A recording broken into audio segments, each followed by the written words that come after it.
Well guys, we knew this was coming for about 2 years, and now it's finally happening. The age of super easy to acquire prepaid SIM cards in Lithuania is over.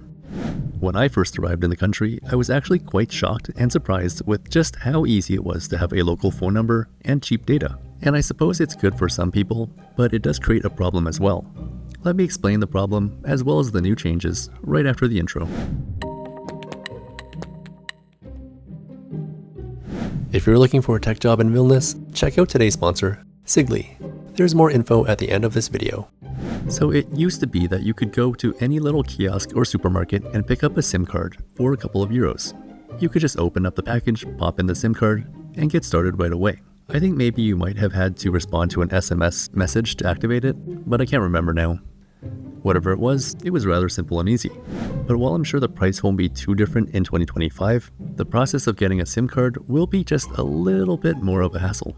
Because from January 2025, people buying prepaid SIM cards will have to provide their personal data. It's all because Lithuania wants to crack down on phone scammers. And it makes sense when you think about just how easy it is to buy a whole bunch of SIM cards from the supermarket. LRT reports that the Communications Regulatory Authority said this about the issue. This is the state's way of limiting the activities of phone scammers. Existing customers will not have to do anything. They will not be affected by the changes and will continue to use their previously purchased and activated numbers as usual. But then they say unregistered SIM cards are completely anonymous and almost untraceable. In other words, their holders cannot be identified. This criminal activity extorts money and personal data from users and creates anonymous accounts on various online platforms, through which disinformation is disseminated and used to organize smuggling and other threats to state security.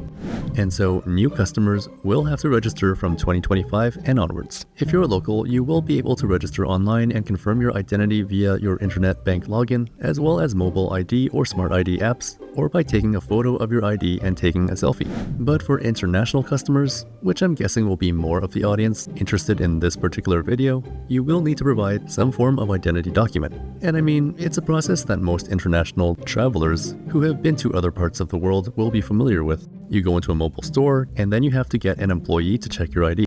Now that we're in 2025, I see that supermarkets are still selling the prepaid SIM cards. But this sign on top confirms that you'll need to register the SIM card using identification before using it. This particular sign says that it can be activated using the company's app or by going to the company's store.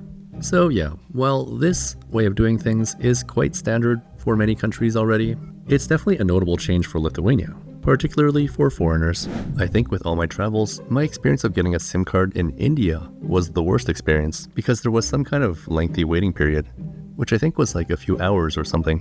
I remember getting a SIM card in the UK and Malaysia, and those were straightforward. And if I recall correctly, it just required a photocopy or photo of my passport, and then I was good to go. Speaking to the media, a representative at one of the phone companies said that this new procedure would increase operating costs for communication providers and thus affect the price of services, which I guess kind of makes sense.